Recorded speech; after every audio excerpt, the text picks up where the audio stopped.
안녕하세요. 박정훈입니다. 쌍방울 대북 송금 사건과 관련해서 이화영 전 부지사의 재판이 오늘 열렸습니다. 안부수 전 회장이 증인으로 출석해서 오늘 관심을 모았는데 어떤 얘기들이 오갔는지 저희가 정리해드리겠습니다. 일본이 엿새째 오염수를 방류하고 있지만 해양 생태계에는 별다른 영향이 없는 것으로 확인되고 있습니다. 야당은 여전히 총공세를 펴고 있는데 과거와 달리 반향이 크지 않은 분위기입니다. 왜 그런 건지 저희가 자세히 분석해드리겠습니다. 박정훈의 정치다. 잠시 후에 돌아오겠습니다.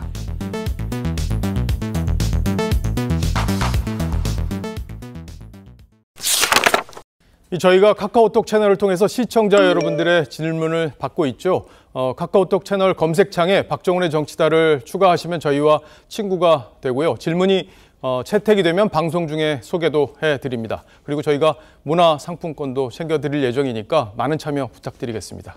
자, 지금부터 오늘 토론 시작하겠습니다. 이재명 대표의 소환 일정을 놓고 검찰과 이 대표 측이 수싸움이 치열합니다. 핑퐁 게임을 하듯 서로 출석 날짜를 역제한하고 있는데 양측의 신경전 오늘도 계속됐습니다. 오늘은 이화영 전 부지사 재판도 열렸는데 오늘 재판은 어떻게 진행됐는지 관련 영상부터 보시겠습니다. 검찰은 다음 주에 조사를 희망하고 있지만 내일 오전에 바로 조사받으러 가겠다는 입장을 밝혔습니다.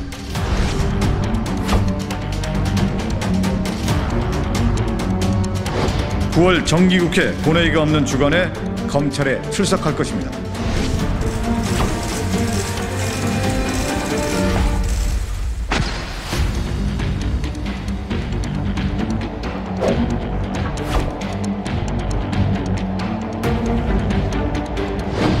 우리 168분의 국회의원 전원이 똘똘 뭉쳐서 함께 나아간다면 어떤 시련과 역경도 반드시 극복할 수 있다고 확신합니다.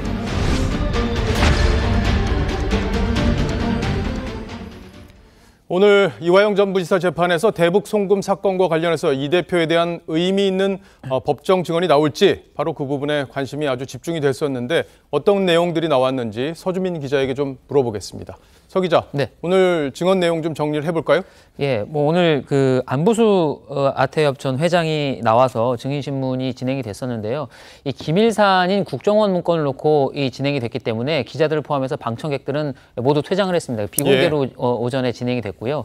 이 안부수 회장은 지난 재판에서 이 전 부지사가 이 북측 인사에게 스마트팜 사업비를 지원해주겠다 이렇게 약속을 했는데 이걸 지키지 못하니까 북측이 좀 난처해 한다는 내용을 국정원에 보고했다라고 증언을 한 바가 있는데 오늘 그 관련된 문건들을 좀 놓고 사실관계를 검찰과 이 안 회장이 확인을 좀 한 것으로 보입니다. 오늘 재판에는 이화영 전 부지사가 국선 변호인과 함께 나왔는데요.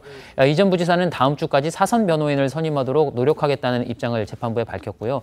검찰 측은 이렇게 변호인을 놓고 자꾸 재판이 지연이 되니까 우려가 된다면서 이 주 1회씩 진행되는 공판을 주 2회로 늘려달라고 지금 재판부에 요청을 해놓은 상태입니다. 예, 주 2회로 늘려달라, 그러니까 재판에 좀 속도를 내달라 이런 건데 지금 이제 많은 분들이 궁금해하는 거는 이 전 부지사가 검찰에 진술했다고 알려져 있죠. 쌍방울 대북 송금을 이재명 대표에게 보고했다 이렇게 검찰에서 진술했다는 내용인데 이게 법정에서 확인이 돼야 되는 지금 절차가 남아 있습니다. 오늘도 근데 이 부분에 대해서는 얘기가 나오지 않은 것 같은데요. 김종혁 국장님. 예. 이제 이 발언이 확인이 되는 게 이재명 대표에게는 상당히 지금 여러 가지로 의미가 있는 증언 아니겠습니까? 그게 법정에서 확인되면 이제 김성태 회장이 얘기했고, 그다음에 그 실행 중간 그 다리 역할을 했던 이화영 전 부지사가 그것까지 인정을 해준다면, 그러면 이제 뭐 이재명 전 대표로서는 아무리 부인을 하신다 하더라도 빠져나갈 구석이 거의 없지 않나 이렇게 생각이 드는데요. 예. 그 검사 출신 변호사님한테 여쭤보니까 이게 오늘 같은 경우는 어쨌든 국선 변호인이라도 판사님이 재판장이 물어볼 수 있답니다. 그 이화영 전 본인에게 물어볼 수 있는 거죠. 그렇죠. 예. 그렇게 뭐 얘기하셨는데 이게 사실입니까? 라고 물어볼 수는 있다는데 안 물어봤어요. 그럼 제가 보기에는 지금 이제 재판장도 어떻게 해서라도 이게 그 꼬투리를 그러니까 정치적 공방이 될 부분을 최대한 피해 가시는 것 같아요. 예. 그러니까 국선 변호인만 남겨놓은 상태에서 그걸 물어봤다. 이걸 가지고서 또 정치적 공격을 해올 수 있을 테니까 그 물어보기를 사선 변호인 선임하실 겁니까? 다음 주에 하겠습니다. 그럼 그때까지 기다리겠습니다. 그래서 사선 변호인도 선임을 하고 국선 변호인도 동시에 같이 협조하도록 도와주는 그 방식을 취하도록 하겠습니다. 라면서 그 재판장으로서는 이것이 그 어떤 정치적인 것과는 무관한 최대한 법적 질서를 제대로 지켜가면서 절차를 그대로 따라가면서 재판을 하고 있다라는 것들을 그 보여드리기 위한 그런 모습인 것 같습니다. 근데 아마 그 머지않아서 이제 다음 주에 사선 변호인이 또 임명이 되고 그러면 우리가 가장 궁금해하는 그 진실 이런 것들에 조금 더 가까이 다가가지 않을까 이렇게 생각이 듭니다. 예. 예, 자 시청자 질문이 들어왔습니다. 시청자 질문 저희가 카카오톡으로 받고 있다고 도입부에도 말씀을 드렸는데 같이 한번 볼까요? 이재명 대표가 대북 송금 사실을 보고받았다고 하면 제3자 뇌물죄가 아니라 국가보안법 위반 혐의가 적용돼야 하는 것 아닌가요? 이렇게 시청자 여러분 오땡땡 분이 물어오셨습니다. 저희가 이제 오늘 어떤 주제를 다루겠다 이렇게 해서 저희 카카오톡 친구들에게 2시 반에서 3시 사이에 이제 저희가 메시지를 보내드리는데 그 메시지를 보시고 이제 이런 질문들을 사전에 보내오시는 분들도 계시고 또 방송 중에 보내오시는 분들도 있는데 저희가 빠르게 정리를 해서 이렇게 소개를 해드리겠습니다. 자, 이 질문은 김광삼 변호사께 드리겠습니다. 저 국가보안법 위반 혐의가 될 가능성이 크다고 봐요. 근데 가능성이 있다? 그렇죠. 이제 제3자 뇌물죄는 지금 검찰이 수사하고 있는 것은 이재명 대표를 위해서 김성태 회장이 지금 800만 원 달러를 줬다는 거 아닙니까? 그러면 이게 이재명 대표가 알았다고 한다면 제3자 뇌물죄에 해당이 되는데 이 800만 달러를 주는 것 자체는 반국가단체인 북한의 구성원에게 편의를 제공한 거예요. 그러니까 재산사 이익을 제공한 것이기 때문에 이건 국가보안법 위반이 동시에 되는 거예요. 근데 법률적으로 어떤 한 개의 행위를 하면 두 개의 범죄가 되는 걸 상상적 경합이라고 합니다. 그래서 김성태 전 회장이 800만 달러를 주게 되면 제3자 뇌물죄와 동시에 국가보안법 위반이 될 수 있는 거죠. 그래서 현재 이제 경찰에서 수사를 하고 있는데 김성태 전 회장하고 방영철 전 부회장, 그다음에 배성인 KH그룹 회장의 3명에 대해서 검찰 아니면 경찰이 지금 국가보안법 위반으로 수사를 하고 있어요. 그래서 제3자 뇌물죄가 성립이 된다고 하면 검찰에서는 아마 국가보안법 위반도 같이 기소할 가능성이 크다 이렇게 봅니다. 예, 민주당에서도 왜 김성태 전 회장을 국가보안법 위반 혐의로 기소를 안 하고 다른 걸로 하느냐 이렇게 해서 너무 가볍게 기소를 해서 오히려 회유한 거 아니냐 이런 의혹을 제기했기 때문에 이 부분도 검찰이 아마 좀 관심 있게 들여다보지 않을까 이렇게 예상을 해보겠습니다. 시청자 여러분께서 이 질문을 주셨는데 질문에 답이 됐는지 모르겠습니다. 자, 최창렬 교수님, 그런데 지금 이화영 전 부지사가 이제 구속 만료 기간이 10월 중순이라고 해요. 그렇게 되면 이제 구속 기간이 끝나게 되면 풀려나서 이제 귀가를 할 수 있게 되는데 그동안 이제 이화영 전 부지사와 관련해서 민주당이 조직적으로 사법 방해한 거 아니냐 이렇게 검찰은 의심을 하고 있고 그것과 관련해서도 수사를 하고 있는 상황 아니겠습니까?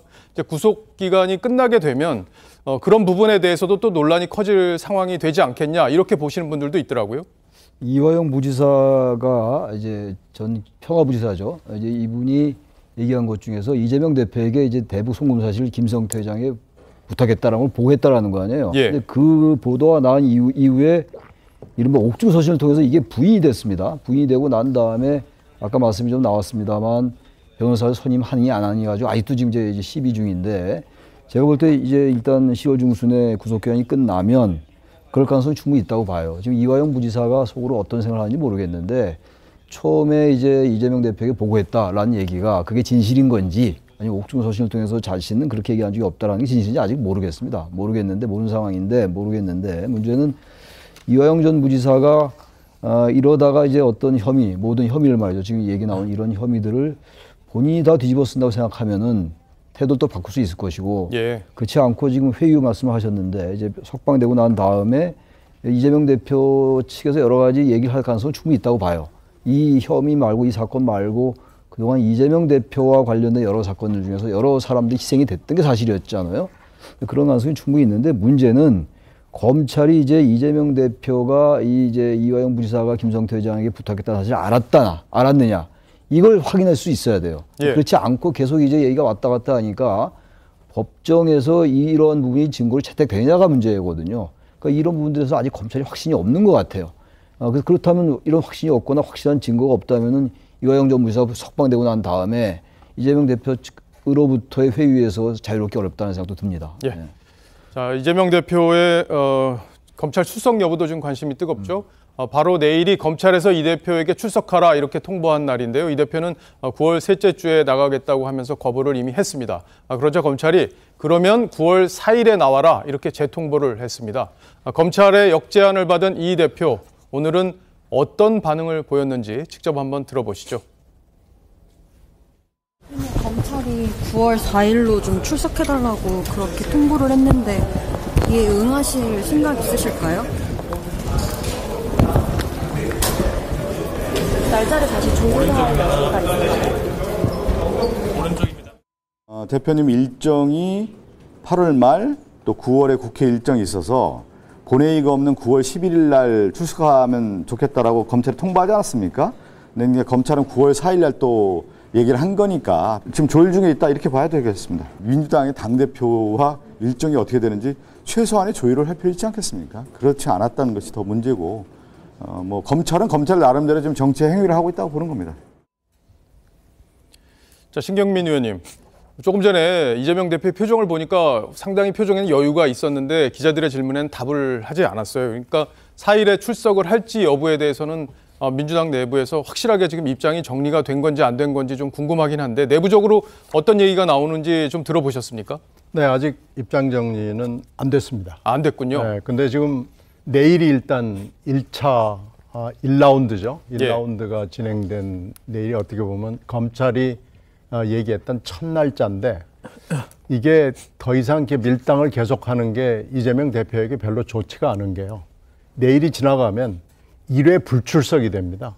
그리고 9월 4일이 지나가면 2회 불출석이 되기 때문에 더 이상 계속해서 이렇게 검찰하고 출석을 놓고 라운드를 거듭하는 것은 유리해 보이지가 않아요. 그래서 지금은 기싸움 중인데 이 기싸움이 더 이상 횟수를 더 쌓아가는 것은 유리하지 않다는 분위기가 있거든요. 이렇게 해서 3번까지 날짜를 결정하지 못하면은요, 이건 태도의 문제로 구속영장 실질심사를 할 때 피의자에게 매우 좋지 못합니다. 그래서 더 이상은 좀 어렵지 않느냐, 안 하는 게 좋지 않느냐라는 판단들이 있어요. 그렇기 때문에 이건 그냥 기싸움에서 수준에서 끝내고요. 그리고 이미 검찰 소환에는 100번이고 1000번이고 응하겠다라고 원칙을 전명했기 때문에요. 이건 아마 이 정도 수준에서 3라운드 정도 수준에서 결정을 하는 것이 유리하다라는 판단이 있습니다. 김광삼 변호사님, 근데 지금 2번 정도를 출석을 거부하게 되면은 검찰에서도 조사를 위한 방법을 놓고 여러 가지 고민이 있을 것 같아요. 혹시 이제 그 검찰 출석 여부를 강제할 수 있는 수단은 없습니까? 근데 이제 국회의원이잖아요. 그러니까 원래 국회의원이 아니면 체포영장 발부해서 잡아오면 되는 거예요. 아니면 이제 가서 긴급 체포를 해보든지. 그건 충분히 이제 사유가 될 수 있죠. 왜냐하면 언제 출석을 하는데 출석을 거부하는 경우에 그러니까. 그래서 아마 지금 뭐 기싸움을 한다는 말씀하셨는데 이제 그게 맞을 것 같고요. 이제 회기가 시작이 되잖아요. 9월 1일부터. 그러니까 어느 때 나오나 상관이 없는데 일반적으로 며칠 나오면 그 전 하루 이틀 정도에서 조율을 하거든요. 뭐 난치병이 걸려갖고 치료를 받아야 한다랄지 아니면 뭐 부모 상을 당한다랄지 이제 그런 경우 아니면 굉장히 뒤로 많이 미루지 않습니다. 근데 이재명 대표도 사실은 지난번 30일 날 8월 30일 나오는데 안 나갔고 또 9월 4일 날도 안 나가려고 하면 부담이 갈 거예요. 그러면 결과적으로 자기가 주장하는 9월 11일에서 15일까지는 제가 볼 때는 검찰도 응하지 않을 가능성이 크고 그러면 어느 선에서 이제 조율이 될 겁니다. 검찰도 뭐 만약 이렇게 끌고 갈 수 없거든요. 그러면 9월 한 11일 아니면 뭐 그 전에서 날짜를 정해서 아마 이재명 대표도 거기에 응할 거라고 저는 봅니다. 어제 민주당에서는 워크숍이 열렸습니다. 비주류로 잘 알려져 있죠. 30 의원이 인당수 심청이 발언을 했습니다. 이재명 대표에게 심청이가 되란 취지의 얘기였죠. 그런데 30 의원이 심청이가 되라 이러는 반박글들도 올라오고 있습니다. 어떤 이야기인지 먼저 들어보시죠. 제가 봤을 때는 지금 그분이 386, 486, 58, 68 30년째 한 분이 심청이가 돼도 그분이 심청이가 돼야지. 30 의원이 심청이가 돼야 된다고 말씀이세요? 그럼요. 어떻게 당원 77.77%가 뽑은 당대표가 보고 심청이를 하라고 합니까? 이 심청이가 아버지를 위해서 몸을 던진 효녀의 상징 같은 인물인데 여기서 왜 심청이가 나오는지 잘 모르겠습니다. 서주민 기자, 네. 의원들 워크숍이었기 때문에 다양한 얘기들이 이제 나오잖아요. 속내들도 막 털어놓고 하는데 비공개이기 때문에 네. 분위기를 좀 전해주시죠. 그러니까 자유 발언에서 거의 뒷부분에서 이 설 의원이 이런 발언을 했다고 하는데요. 다시 한번 좀 정리를 해보면, 그러니까 심청이가 인당수에 뛰어들어서 왕비가 되었듯이 이재명 민주당 대표도 당을 위해서 희생을 해야 한다. 그러니까 구속 상황이 벌어지거나 혹은 뭐 그 이전이라도 사실상 대표직을 사퇴하라 이렇게 좀 압박을 한 겁니다. 이 반면에 양경숙 의원은 이재명 대표 이 체포동의안을 당론으로 부결시켜야 한다면서 이런 주장을 하면서 맞불을 놨습니다. 근데 정청래 의원도 사실 비슷한 얘기를 했는데 이 설 의원 발언 뒤에 야유가 나왔다고 합니다. 그래서 이제 비명계 의원한테 좀 확인을 해봤는데 뭐 야유가 나왔던 거는 맞습니다. 근데 이제 비명계 의원 쪽의 말로는 나오면서는 뭐 설 의원 발언에 상당히 수긍하는 분위기였다라고 얘기를 했습니다. 다만 이제 워낙 설 의원이 이제 이재명 대표 사퇴 얘기를 이전부터도 여러 번 해왔기 때문에 사실 약간 임팩트는 조금 떨어졌었다 이런 분위기를 전했습니다. 예, 서반장 얘기를 들어보니까 분위기가 좀 정리가 됐습니다. 자, 워크숍 자리에서는 이제 전면전은 피했지만 장외에서는 이 대표에 대한 체포 동의안 문제를 놓고 친명과 비명 사이의 신경전이 이어졌습니다. 함께 보시죠. 무도한 검찰의 포갑 앞에서는 민주당이 똘똘 뭉쳐서 부결시켜야 된다 이렇게 생각합니다. 이재명 대표가 뭐라 하겠습니까? 비회기 때 쳐라. 당당하게 나가서 영장실질심사 받겠다. 그래서 비회기까지 만들어놨지 않습니까? 불체포 특권을 포기하겠다고 약속을 했는데 그거를 번복하는 당론을 하자고 하면 당은 뭐 쑥대밭 됩니다. 그렇게 해서는 안 될 일이고요. 한번 뱉은 말은 지켜나가는 모습을 그건 가장 기본적인 겁니다. 자, 이상민 의원 말 중에 당이 쑥대밭이 된다는 말이 귀에 쏙 들어왔습니다. 신경민 의원님, 과연 이게 국민들한테 한 약속이기 때문에 그것도 본회의장에서 한 약속 아니겠습니까? 그렇기 때문에 저 약속을 지킬지 여부에 대해서 중도 보수, 진보 가리지 않고 아마 관심 있게 지켜볼 것 같아요. 어떻게 결론이 날 걸로 개인적으로 예상하십니까? 이 대목은 6월 대표 연설을 통해서 국민들 앞에 그것도 완전히 서프라이즈로 대표가 즉석에서 그 전에 아무한테도 얘기를 안 하고 측근 몇 사람한테만 써가지고 대표 연설을 통해서 국민들 앞에서 발표를 한 겁니다. 사전 원고에 없었다고 했죠. 그렇죠. 조건이 없습니다. 지금 뭐 자꾸 여러 가지 그 주변의 친명 의원들이 여러 가지 얘기를 해요. 뭐 처음에는 정당한 영장이냐 아니냐 얘기를 하고 그 다음에는 회기냐 비회기냐를 가지고 지금 8월 말에 뭐 이런저런 전말이 좀 있었고 특히 민영배 의원 같은 이는 투표 보이콧을 하자라는 또 뭐 아주 뭐 굉장히 탁견인 것처럼 의견인 것처럼 지금 얘기를 하고 여러 가지 얘기를 해요. 근데 지금 이재명 대표 본인은 아무 말도 하지 않고 있잖아요. 그래서 이재명 대표 본인의 생각이 무엇인지는 사실 아무도 모릅니다. 그러나 6월 달에 대표 연설을 통해서 저 정도 얘기를 아무 조건도 달지 않고 했고 그 뒤에 혁신이가 또 얘기를 했고 의총에서 또 얘기를 했고 그러면은요. 이재명 대표의 선택지는 딱 하나밖에 없습니다. 이제 회기 중에 들어올 수밖에 없는 상황이 됐으면은 가결시켜 주세요라고 얘기하는 거 외에는 선택지가 없습니다. 이 외에 다른 선택지를 할 경우에는 저는 국민들로부터 민주당이 외면을 받을 수밖에 없는 상황으로 들어가게 되기 때문에 뭐 더 이상의 조건을 달거나 다른 얘기를 하거나 그래서는 안 된다고 생각합니다. 예, 김종혁 국장님, 지금 이제 신경민 의원께서는 당위론을 말씀하셨어요. 그렇게 할 수밖에 없고 그렇게 해야 된다는 당위론을 말씀하셨는데 여당에서 보기에는 과연 이 불체포 특권을 진짜 포기할지에 대해서 여당에서는 조금 회의적인 분위기도 있는 거 아닌가요? 그럼요. 포기할 리가 있겠습니까? 그동안의 이제 진행 과정을 보세요. 김은경 혁신이가 출범한 다음에 우리는 불체포 특권을 포기하겠다 그랬고 최고위원회에서 그건 안 된다 그랬다가 나중에 여론이 막 들끓으니까 그러면 그 정당한 영장일 경우에 우리는 받아들이겠다. 그 정당성 여부를 도대체 누가 평가하는지 모르겠습니다만 그런 식의 단서를 붙여서 그 얘기를 했고 그 이후에 이재명 대표가 여러 차례 당당하게 나가겠다 이렇게 얘기를 하셨어요. 근데 지금 이제 민영배 의원이나 정청래 최고위원이 우리 그렇게 하면 안 돼. 꼼수를 써서라도 이걸 보이콧을 하든가 부결을 시켜야 되라고 얘기하는데 이분들이 누굽니까? 이분들이 이재명 대표의 복심들 아닙니까? 이분들이 하는 얘기가 이재명 대표의 생각과 상관없이 개인들의 얘기를 하고 있다? 아무도 그렇게 받아들이지 않습니다. 그러니까 결국은 이재명 대표가 뭐 갑작스럽게 대정부 국민들 앞에서 제가 그냥 나가겠습니다라고 얘기했던 것은 그 과거에 이재명 대표가 수없이 했던 허언과 마찬가지로 또 다른 그러니까 위기 모면용 허언에 불과했다. 저는 그렇게 생각해요. 그러고 나서 지금 화면에도 나오고 있지만 서로가 네가 심청이가 되라. 아니야, 네가 심청이가 되라. 아니 뭐 하와이 너나 가라. 아니 네가 가야지. 뭐 이렇게 싸우고 있는 거 아닙니까? 참 민주당 현실이 안쓰럽습니다. 예, 최창렬 교수님은 어떻게 전망하시는지 짧게 좀 들어볼까요? 전망을 제가 하면은 제가 어떻게 부결될 것 같아요. 부결이요? 네, 부결될 것 같습니다. 왜냐하면 지금 이재명 대표가 앞서도 말씀하셨습니다만 대표 연설에서 본인이 불체포 특권을 포기하겠다고 얘기했었는데 지금 나온 얘기는 너무 아주 난삽해요. 산만하고. 우리 신경민 의원 말씀처럼 본질은 겁니다. 일단 국회의원이지만 판사 앞에서 영장심사를 받으라는 거란 말이에요, 지금. 혐의가 있다고도 얘기 안 했어요. 구속영장이 발부될지 기각될지도 몰라요. 예. 그렇다면 이재명 대표가 대선 주자도 했고 말이죠. 현재 이 제1야당의 대표고. 그래서 이 사안을 얼마나 끌고 있냐고요.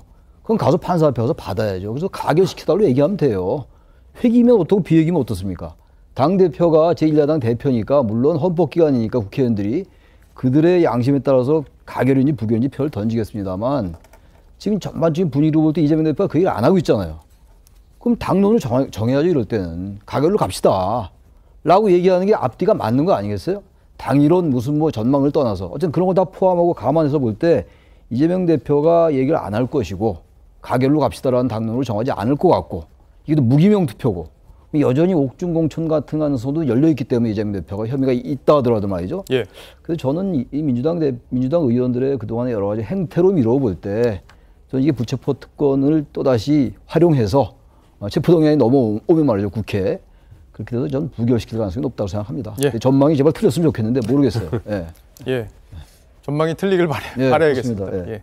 자, 오늘은 민주당 전당대회 돈봉투 의혹과 관련한 재판도 있었는데요. 강내구 전 감사가 오늘 출석을 했습니다. 오늘 재판에서 자신은 조언을 했을 뿐 금품 제공 관여 없었다 이렇게 주장을 했는데요. 강 전 감사 조언 어떤 내용이었는지 녹취록부터 한번 다시 들어보시죠.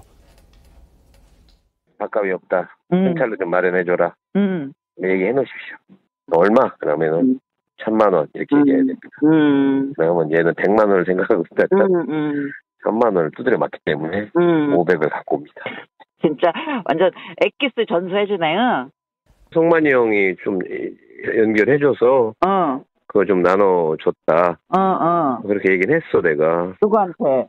영길이 형한테. 내가 그때 잘했네, 잘했어 막 그러더라고. 우리는 뭐 그게 됐으니까 그냥 이제 뭐 더 안 해도 되는 건가?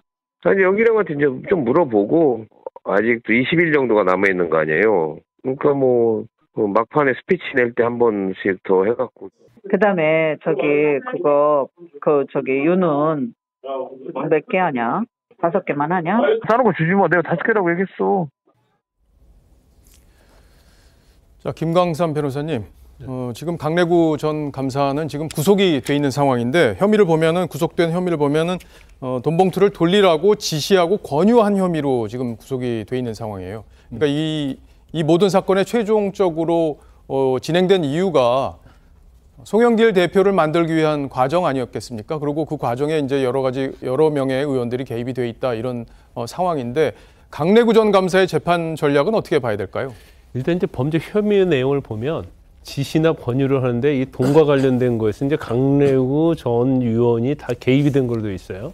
또 검찰의 입장에서는 이제 조직을 다 총괄했다는 거고 또 이정근 부총장을 내세워서 이제 캠프까지 다 송영길 캠프까지 다 이제 총괄을 했다는 거예요. 그러면 어떻게 보면 송영길 다음에 2인자가 될 수 있는 거예요. 그래서 그러다 보면 이제 완전 주범 중에 주범이 될 수 있거든요. 그러면 이 형량에 있어서도 굉장히 높게 중하게 선고가 될 거예요. 그래서 이제 본인 입장은 그런 거죠. 민주당 지역본부장에게 50만 원씩 20명, 1,000만 원 돌린 건 맞고요. 그다음에 윤관석 의원에게 국회의원들에게 돌리라고 3천만 원 건넨 건 맞다. 여기까지는 인정을 하거든요. 예. 근데 또 이제 이성만으로부터 1,000만 원 받은 거랄지 또 아니면 다른 사람부터 5천만 원 받은 거랄지 이런 것도 인정되면 주범이 되니까 이 두 가지는 자기가 한 사실이 없다는 거예요. 그렇군요. 그건 이성만 의원이 알아서 한 것이고 또 5천만 원 받은 것도 송영길 전 대표의 보좌관이 받은 것이지 내가 받은 게 아니다. 그래서 나는 단순히 돈 전달을 했을 뿐이지 내가 이걸 총괄하거나 내가 주범으로서 한 역할이 없다. 이렇게 부인하고 있는 거죠. 예. 말씀 들으니까 어떤 전략으로 지금 재판이 진행되는지 이해를 할 수 있겠네요. 자, 이번 소식은 여기까지 정리하고요. 다음 소식으로 저희가 넘어가겠습니다. 윤석열 대통령이 연 이틀 문재인 정권의 재정 정책을 정면으로 비판했습니다.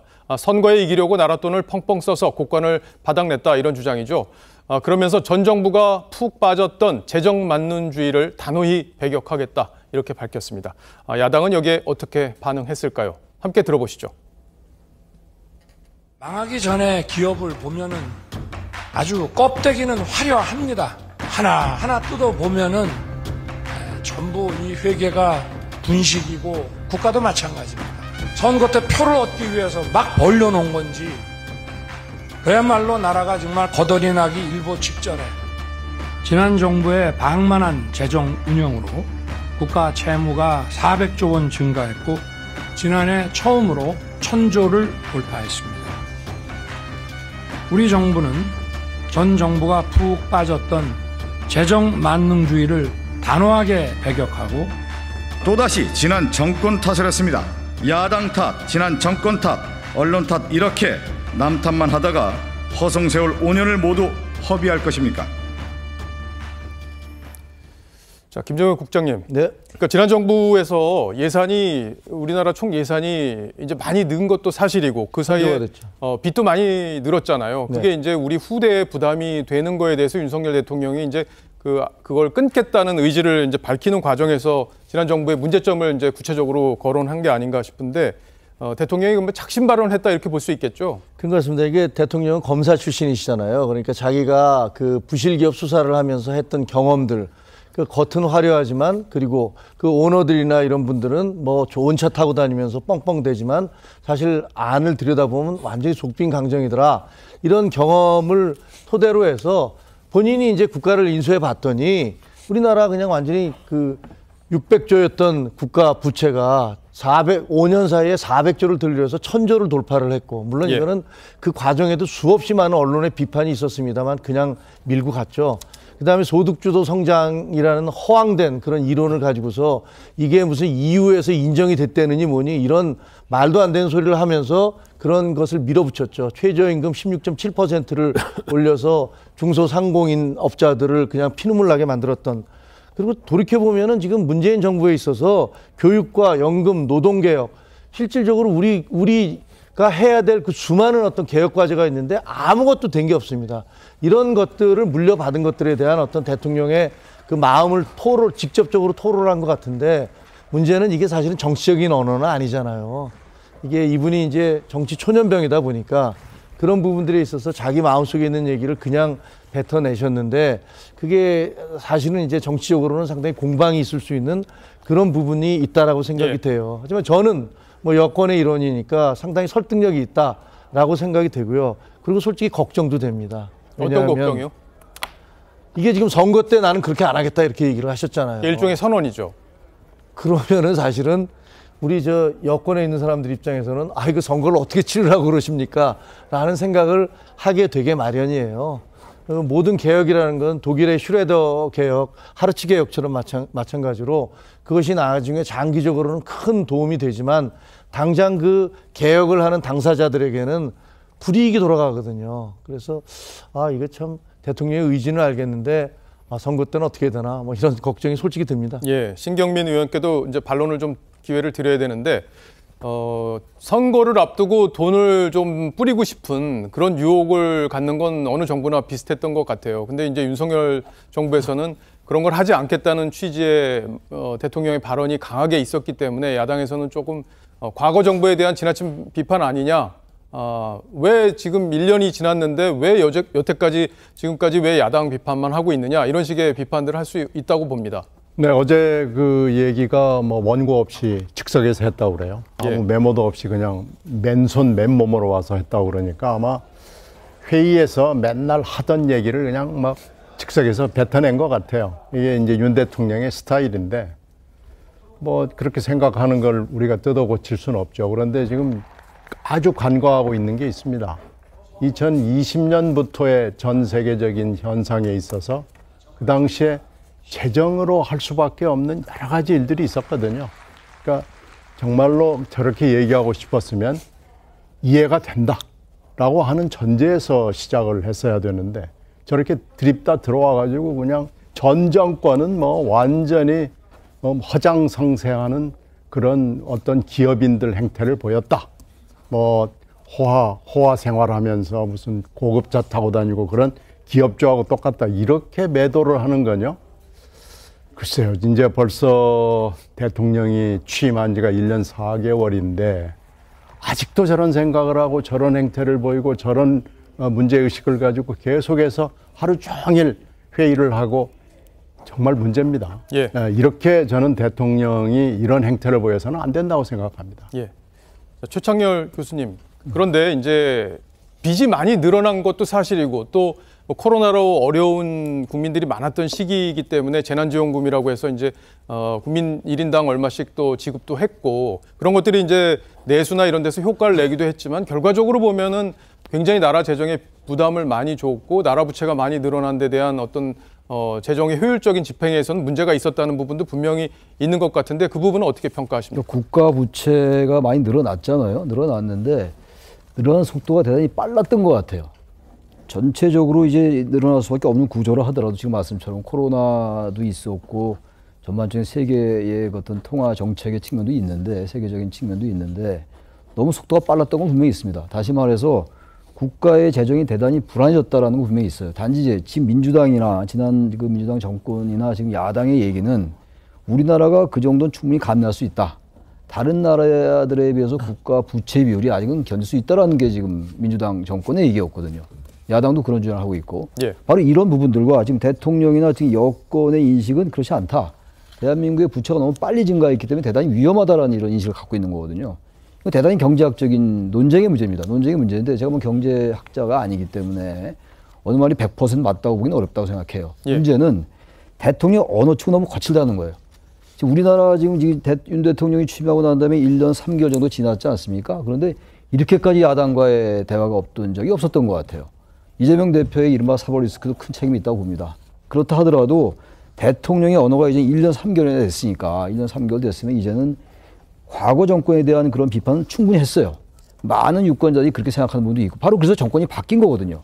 그러니까 윤 대통령의 인식이나 윤 대통령의 발언처럼 지난 정권이 문제가 많았기 때문에 불과 근소한 차이라 하더라도 정권이 바뀌었단 말이에요. 예. 그럼 이제는 지난 정권 탓은 다른 통로를 통해서 하고 대통령의 언어나 대통령의 발언으로서는 전 적절치 않다. 이 내용이 틀렸다 맞았다를 얘기하자는 게 아니라 이런 식으로 계속 과도할 정도로 거친 발언들이 과연 무슨 도움이 되겠냐는 거예요.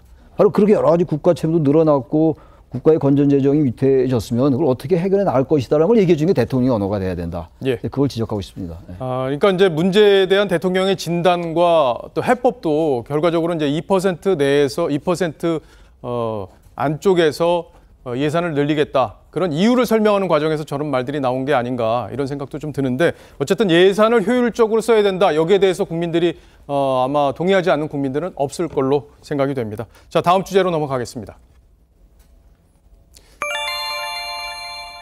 윤석열 대통령은 어제 연찬회에서 철진한 엉터리 사기 이념에 우리가 매몰됐다 이런 표현까지 썼습니다. 이념의 중요성도 다시 한번 강조를 했는데 직접 한번 들어보시죠.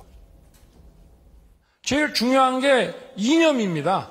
철진한 이념이 아니라 나라를 제대로 끌고 갈 수 있는 그런 철학이 바로 이념입니다. 저는 이거 굉장히 중요한 문제라고 생각합니다.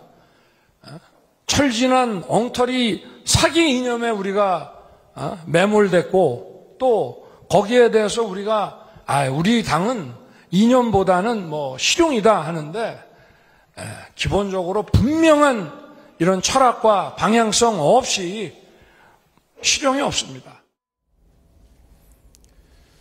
자, 김정일 국장님.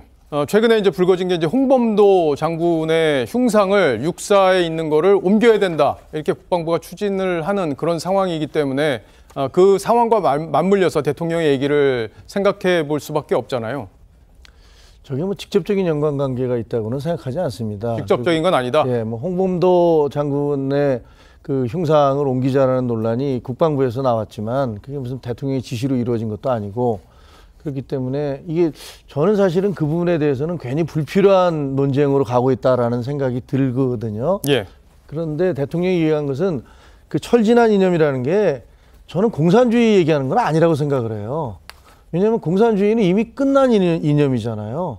전 세계에서 공산주의 국가라고 내놓고 얘기하는 국가가 있습니까?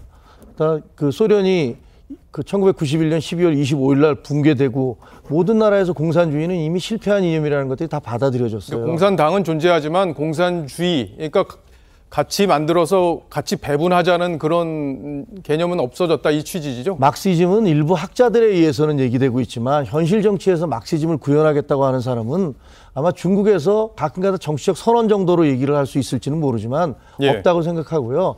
대통령이 저 얘기는 저는 그거보다는 주체 사상에 대한 얘기라고 생각을 합니다.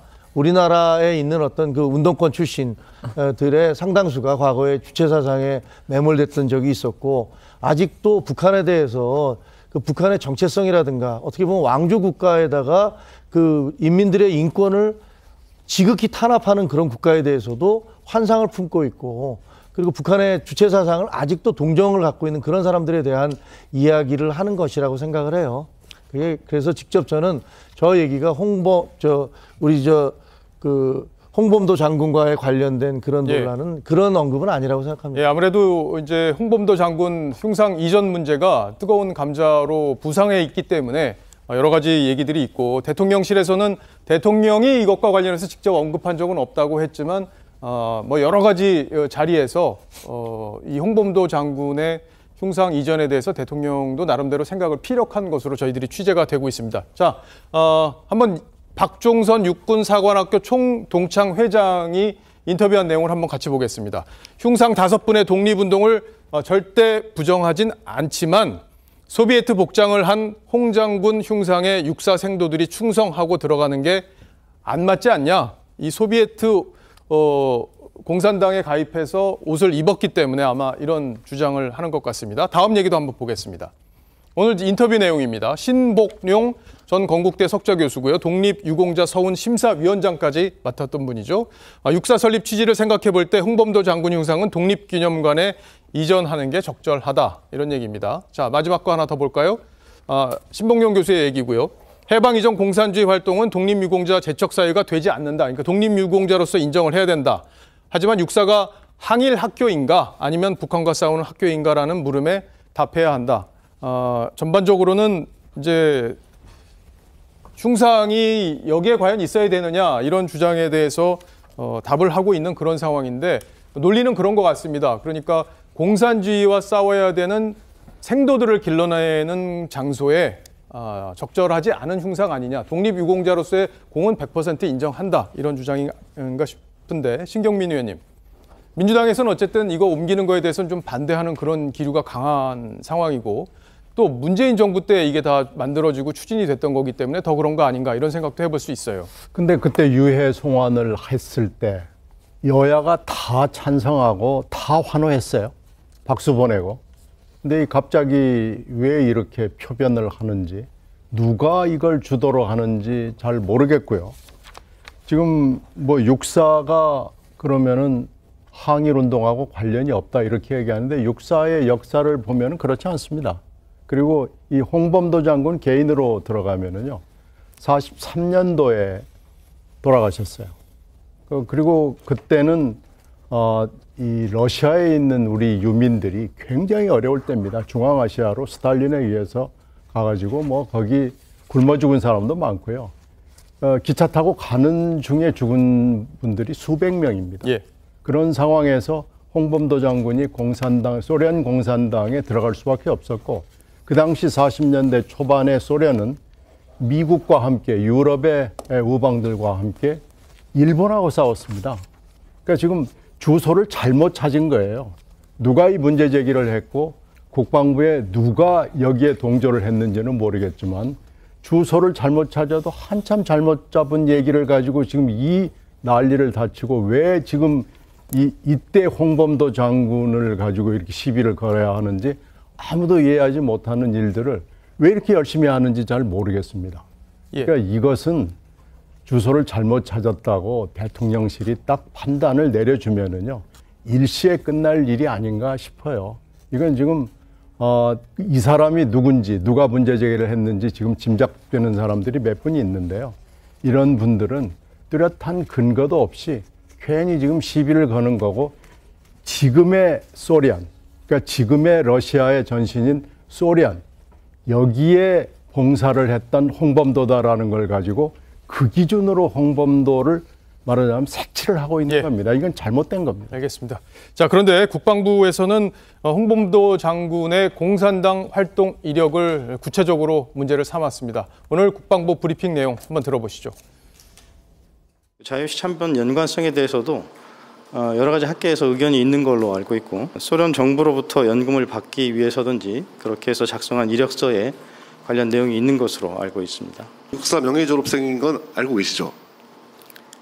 그런 증서를 받은 게 오늘 기사에 나온 것을 저도 봤습니다. 근데 육사의 명예 졸업생이 육사 건물에 흉상이 있는 게 어색하신가요? 그거와는 좀 다른 관점인 것 같습니다. 자, 방금 거론된 명예 졸업 증서 바로 이겁니다. 홍범도 애국지사에게 2018년 6월 7일 날 문재인 정부 때 명예 졸업 증서가 수여가 됐는데, 최창렬 교수님, 이게 문재인 정부 때 어쨌든 유해도 송환이 됐고, 또 국가유공자로서의 추서도 한 단계 높였고, 또 이런 명예 졸업 증서도 수여가 됐고, 그다음에 흉상도 만들어졌고, 여러 가지 일들이 이제 지난 정부에서 진행이 돼 왔는데, 그것 때문에 어쨌든 정치적으로 논란이 좀 되는 포인트가 있는 것 같아요. 그래서 지금 시간이 많으면 드릴 말씀이 너무 많은데, 시간이 짧게 좀 없다고 그러시니까 어이가 없어져, 한마디로. 이게 좌우의 문제도 아니고 말이죠. 이게 뭐 보수 진보의 문제는 더욱도 아니에요. 그리고 이제 1943년도에 홍범도 장군이 사망을 했는데, 그리고 1920년대, 30년대 그 독립운동, 항일투쟁은요, 굳이 따지면 지금의 좌우의 개념이 아니었어요. 오히려 좌파가 좌익이 훨씬 더 강하게 저기 항일투쟁을 했다고요. 또 하나 문제가 아까 신봉용 교수가 이분이 말씀하신 게 이해가 참 안 되는데, 육사가 항일학교인가 아니면 북한과 싸운 학교인가 그렇다면 이순신 장군은 항일이었습니까? 북한과 싸웠습니까? 해군도 이순신 장군을 기리면 안 되는 거겠네요. 논리가 맞질 않아요. 소련 공산당이라는 게 지금의 공산당하고 전혀 다른 것이고, 6.25 되기 전의 얘기입니다, 이거는. 항일투쟁의 문제인 것이고, 그렇다면 또 하나 좀 다른 관점인데, 워낙 많은 말씀들을 하셨으니까 좀 다른 관점에서 말씀을 드려볼게요. 봉오동 전투라는 영화가 제가 찾아보니까 470만 명의 관객이 영화를 봤더라고요. 그분들 머릿속에 그러면 홍범도 장군이 소련 공산당의 일원이었다고 봤을까요? 그건 아니잖아요. 왜 이렇게 불필요한 논쟁을 야기시키는지 모르겠어요. 이건 이념 논쟁도 아니고요. 대단히 저질적인 수준의 논쟁이다. 그렇게 혹평 안 할 수가 없습니다. 예, 알겠습니다. 그렇게 정리를 하겠고요. 김광삼 변호사님한테 하나 좀 여쭤볼 텐데, 어쨌든 5명의 지금 흉상이 지금 육사 교정에 있는데, 그중에 홍범도 장군만 흉상만 이전을 한다, 이렇게 지금 보도가 나오고 있어요. 그거에 대해서는 어떻게 평가하십니까? 일단 5분의 흉상을 다 이전하려고 했던 것 같아요. 그런데 지금 사실 생각보다 엄청난 논란을 지금 일으키고 있죠. 더군다나 또 이회영 선생의 손자인 이제 이종찬 광복회 회장이 엄청나게 반발하고 있지 않습니까? 그래서 여러 가지 이제 고려한 걸로 보이는데, 좀 5분하고 이제 홍범도 장군하고 약간 구별을 하고 있는 것 같아요. 그런데 저희도 이제 어릴 때부터 갖고 역사를 많이 배워왔지만, 홍범도 장군이 봉오동 청산리 전투의 영웅이잖아요. 그 어떻게 보면 독립군의 표상이단 말이에요. 우리가 가장 잘 알고 있는 분이시단 말이에요. 그런데 사실 우리가 배울 때는 뭐 볼셰비키 당시에, 아니면 뭐 소련 우리가 붉은 군대라고 하잖아요. 소련 적군이라고 얘기를 하죠. 소련 적군에 가입을 했다랄지 이런 내용은 전혀 뭐 잘 모르고 있죠. 대부분 사람들이, 국민들도. 그런데 이것이 정말 조작인지 아닌지 모르겠지만 공산당에 가입할 수 있다고 봐요. 그때는 또 6.25 전이기 때문에 그 이념에 뭐 심취할 수 있죠. 그건 뭐 별 문제가 안 된다고 보는데, 지금 새롭게 국방부랄지 정부 측에서 주장하는 내용이 뭐 자유시 참변 때 뭐 우리 무장 독립군을 학살하는 데 참여했더랄지, 재판에서 재판위원으로 소련군 쪽에 참여했다, 이런 내용이 나오는데, 이게 정말 조작인 것인지 아닌지는 모르겠어요. 하지만 독립군으로서 그러한 지휘랄지 역할에 대해서 이제 폄훼하면 절대 안 된다고 생각하고요. 근데 이런 새로운 내용이 나오다 보니까 과연 이제 이 육사의 중요한 자리에 동상이 있는 게 맞냐, 맞지 않느냐 이런 논란이 있는 것 같아요. 그래서 이제 조금 더 그런 부분에 대해서는 좀 검증이 좀 필요하다는 생각도 듭니다. 알겠습니다. 좀 다른 관점에서 말씀드리고 싶은데요. 그 역사적 인물을 평가를 할 때는 그 공과 과를 모두 따져서 그 균형 있게 바라봐야 된다고 생각을 합니다.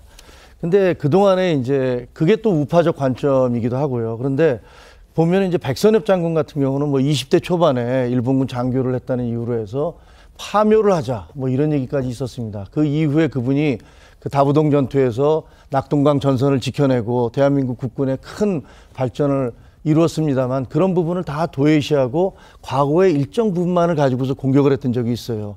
그렇게 따지면 박정희 대통령도 남로당에 가입돼 있었다라는 뭐 그런 얘기들이 있지 않습니까? 그래서 사형 선고까지 받았다가 다시 돌아섰지만 그 이후에 대한민국의 대통령으로서 지금의 대한민국의 산업화를 이루는 어떤 기초를 닦았었잖아요. 마찬가지로 뭐 김성수 씨 같은 경우도 뭐 그 일본에서 그 한반도에서 큰 기업을 하긴 했지만 대학을 만들고 언론사를 만들고 해서 그 지금의 완전 우리나라가 어떤 발전할 수 있는 토대를 닦았는데 따라서 저는 홍범도 장군도 마찬가지로 이분이 여러 가지 독립운동을 했던 것도 있고 또 뭐 불가피하든 어쨌든 뭐 공산당에 가입을 했던 그런 적이 있다면 이 모두 전체를 파악을 해서 그 바라봐야지 그중에 어떤 부분만을 띄어내서 넌 이거 했으니까 안 돼라고 얘기하는 것은 성숙한 태도가 아니라고 생각하고요. 이거는 파묘하자는 그런 주장이 터무니없는 것처럼 이번에 어떤 이 흉상을 놓고서도 그건 어떤 특정 부분만을 가지고서 없애야 된다라고 얘기하는 것도 적절치는 않다고 봅니다. 예, 공과 과를 동시에 살펴봐야겠다 이런 취지의 얘기로 정리를 하겠고요. 연관돼서 하나 더 얘기를 해보겠습니다. 윤석열 대통령이 해외 순방을 갔을 때 자주 입는 그 셔츠 아마 기억하실 겁니다. 바로 천안함 로고가 적혀 있는 티셔츠인데 대통령실이 천안함 용사들을 기리기 위해서 티셔츠를 제작을 해서 직원들에게 나누어졌다 이런 소식이 전해졌습니다. 대통령실이 어떤 셔츠를 어떻게 제작해서 나눠줬는지 잠시 후에 저희가 그 셔츠를 가지고 얘기를 좀 해보겠습니다. 먼저 관련 영상부터 보시겠습니다. 최의 관점에서도 우파 안보와 경제의 협력 파트너로서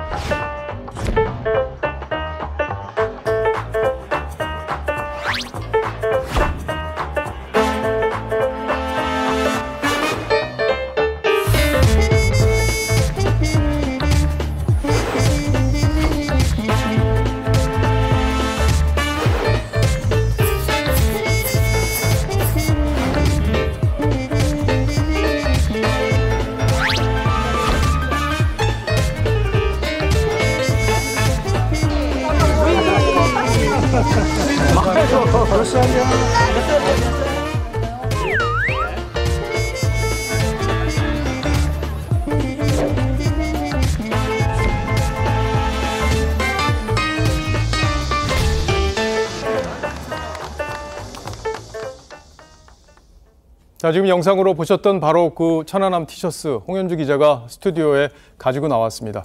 자, 홍 기자, 그게 지금 파는 건 아니라면서요. 이거 윤 대통령이 혹시 입었던 그겁니까? 직접 입었던 셔츠는 아니고요. 이 경호처장한테 입었던 거를 저희가 빌려온 건데 대통령이 입었던 것과 똑같은 110 사이즈입니다. 예, 110 사이즈 확실히 크네요. 네, 굉장히 크죠. 다시 돌려줘야 되는 거죠? 그렇습니다. 이게 그 대통령실에서 만든 거기 때문에 직접 돈을 주고 구매할 수 있는 옷이 아니기 때문에 오늘 방송에서 쓰고 꼭 돌려달라고 여러 차례 당부를 하더라고요. 대통령실 직원들에게는 지난 주말에 대통령실과 경호처 그리고 국방부 간 테니스 대회가 있었는데 그 행사 후에 기념품으로 하나씩 나눠줬다고. 자, 뒷면 좀 한번 볼까요? 그림이 어떻게 되어 있는지 시청자 여러분들 보셔야 되는데 천안함 그림이 그려져 있고 46인의 용사 그리고 태극기 로고까지 옆면에는 지금 태극기가 소매돼 있는 거죠? 네, 그렇습니다. 소매도 한번 보여주시죠. 예, 이 기존의 천안함 그 업체에서 제작한 티셔츠가 있는데 이 등과 앞 문양은 같고요. 특징이라고 하면은 여기에 그 양팔에 태극기와 대통령실 로고가 있는 거를 이번 새로 제작한 티셔츠에서는 특징으로 볼 수 있겠습니다. 예. 근데 대통령이 왜 이렇게 그 천안함 셔츠를 계속 입는지 거기에 대해서 이제 대통령실에서도 여러 가지 설명이 있었는데 네. 안보관이 이 셔츠에 집약돼 있다 이런 평가가 나오기 때문에 의미가 있고 그걸 오늘 저희가 그걸 설명하는 이유기도 하죠. 네, 그렇습니다. 일단 이 셔츠를 제작한 이유는 대통령이 정치에 참여했을 당시부터 국가를 위해 희생한 사람들을 위한 국가를 만들겠다라고 다짐을 했기 때문에 그러한 대통령의 국정 철학을 곳곳에 반영하기 위해서 이런 셔츠를 지금 대통령실이 만들어서 기념품으로 제공하고 있다. 이렇게 대통령실 관계자가 설명을 하고 있습니다. 예. 지금 안보관이 논란이 되는 것 이유가 이제 홍범도 장군의 흉상 이전 문제 때문에 지금 오늘 우리 패널 분들도 좀 비판하는 목소리를 내주신 분들도 많이 있는데 대통령이 홍범도 장군의 흉상 이전에 대해서 분명한 입장을 밝힌 건 아니다 이렇게 설명을 했던데 네. 실제로 우리가 좀 취재를 해보면 대통령이 갖고 있는 생각이 어느 정도 지금 보이긴 하죠. 네, 그렇습니다. 특히 오늘 오전에 국무회의가 있었는데 거기서 나온 비공개 발언을 저희가 취재를 했습니다. 예. 윤 대통령이 전임 정부가 왜 예산을 들여 이런 일을 했는지 생각해봐야 한다. 이렇게 이야기를 했다고 합니다. 예. 자, 그러면 어쨌든 육사에 두는 건 문제다. 지금 이런 입장인 거죠. 네, 흉상을. 그렇습니다. 예. 대통령의 발언을 조금 더 짚어보면요. 홍범도 장군의 항일투쟁, 독립운동가로서의 평가는 당연시 된다, 당연하다고 했습니다. 다만 북한 대적관을 가지고 생도들을 키워내야 하는 육군사관학교의 정신적 지주로서의 인물이 맞나? 소련 공산당원 등록 경력도 있는데 이건 맞지 않다. 그러니까 그 흉상 철거보다는 이 육군사관학교라는 위치 이전을 좀 강조한 그런 발언으로 해석이 됩니다. 예, 여권 내부에서도 문제가 논란이 좀 됐었고 지방자치단체장들도 좀 논란에 참여를 했었는데 대통령의 입장은 어쨌든 분명해 보여요. 네, 그렇습니다. 다만 일각에서 그런 문제의식이 있는 건 대통령도 안다, 맞다라고 인정을 했다고 하는데 그럼에도 불구하고 우리 헌법의 가치와 정체성과 맞지 않다. 그냥 놔둘 수는 없다는 취지로 이야기한 것으로 전해집니다. 예. 결국엔 대통령이 이번 일은 좀 정면 돌파하겠다 이렇게 봐도 되겠죠? 예, 홍 기자 잘 들었습니다. 그거 잘 반납 잘 하세요. 네. 예, 자 서주빈 기자. 네. 어쨌든 뭐 대통령의 뜻이 좀 전달이 됐다면은 결과적으로는 흉상 이전을 추진할 가능성이 현재로서는 높다 이렇게 봐야겠죠? 예, 뭐 현재로서는 이제 뭐 어쨌든 윤 대통령이 공식적으로는 입장을 표명하지는 않고 있지만 어찌됐건 뭐 국방부와 뭐 육사가 알아서 할 일이라고는 했지만 사실은 대통령의 의지가 사실 중요한 문제죠. 왜냐하면 이게 사실 어느 쪽이 좀 옳고 아니고 이런 문제가 아니라 약간 이념의 문제이기 때문에. 예. 뭐 여기 오늘 이제 뭐 패널 분들께서는 여러 가지 우려의 목소리를 내주셨지만 뭐 만약에 윤 대통령이 저런 의지를 갖고 있다면. 현실적으로는 저런 방향으로 이루어질 가능성이 높아 보이긴 합니다. 예, 알겠습니다. 이번 소식 여기서 정리를 하겠습니다. 올 연말에 완공될 예정인 광주 정일성 역사공원을 둘러싸고 논란이 끊이질 않고 있습니다. 오늘 강기정 광주시장과 국민의힘 공방을 벌였는데 오늘 나온 얘기들 영상으로 한번 준비했습니다. 제가 광주시장으로서 광주 시민들이 광주를 빨갱이 도시 만듭니까? 광주시에 뭐라고 하기 전에 그러면 노태우 대통령, 김영삼 대통령 전직 보수 정권이라고 불리는 정부에서는 왜 감사패를 줬고 왜 그랬는지를 답변을 먼저 해야지요. 아니 그러니까 철회고 뭐고 없다니까요. 예산도 다 집행이 끝났고 지금 공사를 하고 있는데 저 공사 하지 말고 저 그러면 어쩌잘 거냐. 이런 식으로는 결정 못 한다는 거죠. 오히려 북한에 의해서 싸우신 분이고 이러한 분이 과연 이 민주화의 상징인 광주에 있는 것이 맞느냐. 저는 아니라고 봅니다. 폐지를 하는 것이 맞다. 김정일 국장님, 네. 지금 강기정 시장 얘기를 들어보면 이 기념사업이 과거에 보수 정부에서 먼저 시작한 거기 때문에 그리고 또 이미 시작이 됐고 진행이 되고 있기 때문에 중단할 수 없다 이런 취지의 얘기를 하고 있어요. 이거는 홍범도 장군하고는 또 전혀 다른 문제라고 생각을 합니다. 이분은 이제 1945년 우리가 해방된 이후에 북한 군가를 작곡하고 그다음에 또 중국 그 공산당의 일원으로서 남침한 그 일원으로서 내려와서 우리 지역에서 무슨 저 궁중 악괴를 가져갔다, 악보를 가져갔다, 뭐 이런 보도도 나오고 있지 않습니까? 그러니까 참 불행한 일이지만 어쨌든 우리가 그 서로 총을 맞대고 싸웠던 그런 상대방이 돼버린 거예요.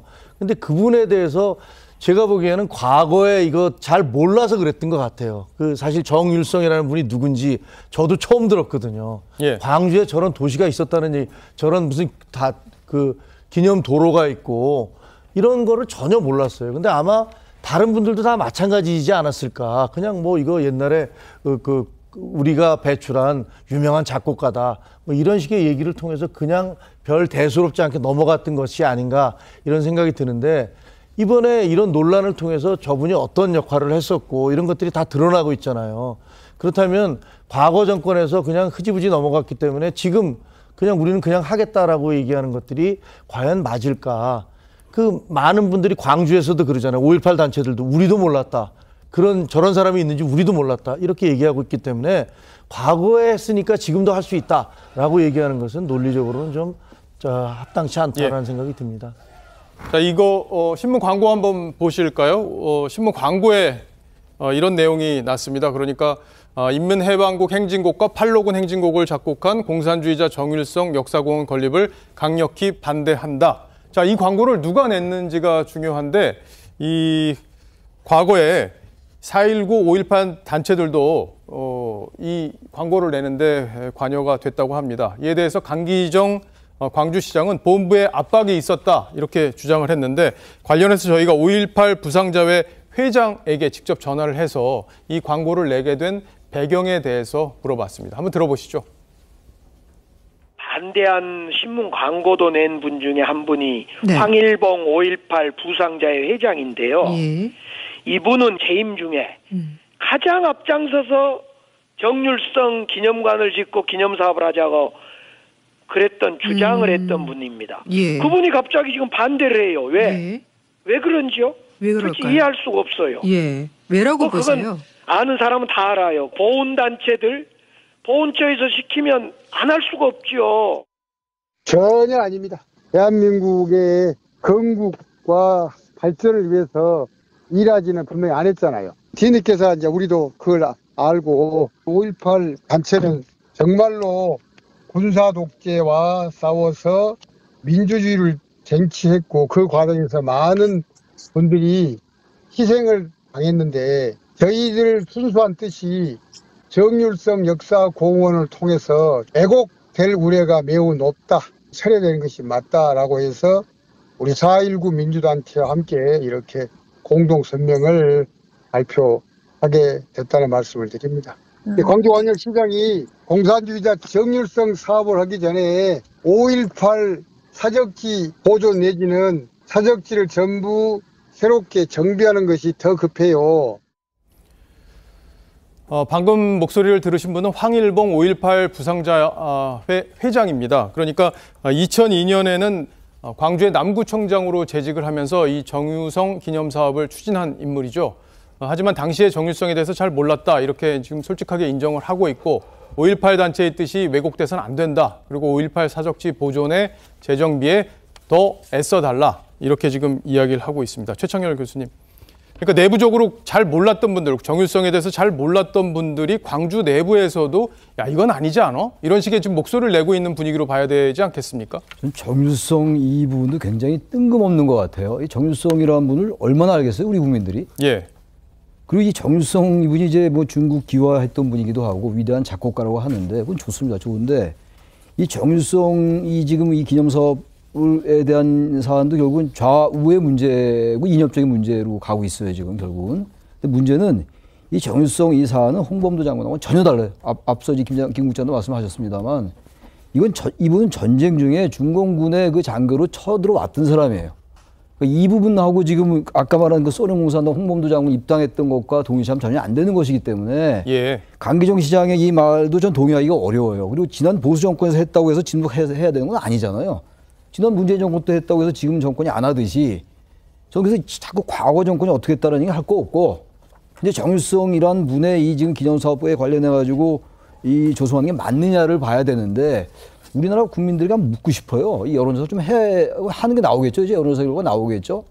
아마 반대가 많을 겁니다. 아마 이 광주시에다가 이 조성한다는 거 정일성이라는 분을 기념하기 위해서 전 이 부분은 전 맞지 않은 것 같고 예. 전 그래서 아까 홍범도 장군 얘기가 지나갔습니다만 홍범도 장군 흉상을 이전하는 것도 아마 국민들 대다수가 반대할 거예요. 아마 물론 독립기념관을 이전한다고 말은 합니다만 그건 명분인 것 같고 저는 이 부분도 그렇고 홍범도 장군 건도 그렇고 왜 갑자기 가뜩이나 이 나라가 지금 갈등과 분열에 시달리는 나라인데 왜 뜬금없이 이런 사안들이 나오냐 이런 얘기죠. 저는 그래서 결론적으로 이 정일성 기념사업에 대한 건 강기정 시장의 이 발언은 맞지 않는다. 예.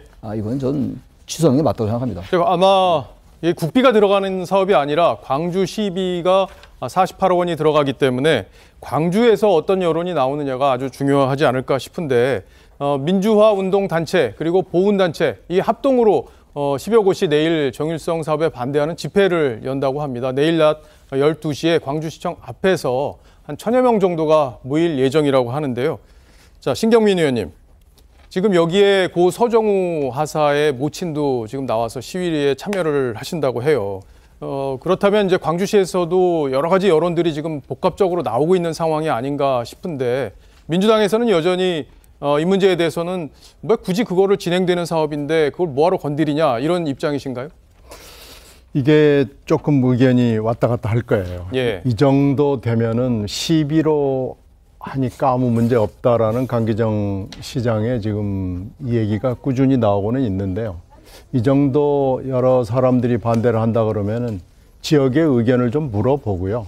그리고 결정을 하는 게 맞다고 봅니다. 이게 맨 처음에 시작된 건 연유를 알아봤더니 광주의 그 지역 방송에서 정일성이라는 분을 발굴을 해가지고 중국으로 취재를 가고 해서 한 것이 그게 시작이다. 시발점이었어요. 예. 그러니까 이제 광주의 그 지역 여론이 이렇게 훌륭한 분이 우리 동네에 남구에서 출생을 했고 여기서 어린 시절을 보냈다 이렇게 시작이 된 거니까요. 결국은 지역의 여론이 중요한 것으로 보입니다. 예, 광주 민심이 어떻게 흘러가는지 저희도 관심을 갖고 지켜보겠습니다. 다음 뉴스로 넘어가겠습니다. 윤석열 대통령이 어제 국민의힘 연찬회에서 후쿠시마 오염수 방류 이후 처음으로 이와 관련한 입장을 내놨습니다. 방류에 반발하는 민주당 목소리까지 함께 들어보시죠. 후쿠시마 오염수 해양 투기 즉각 중단하라!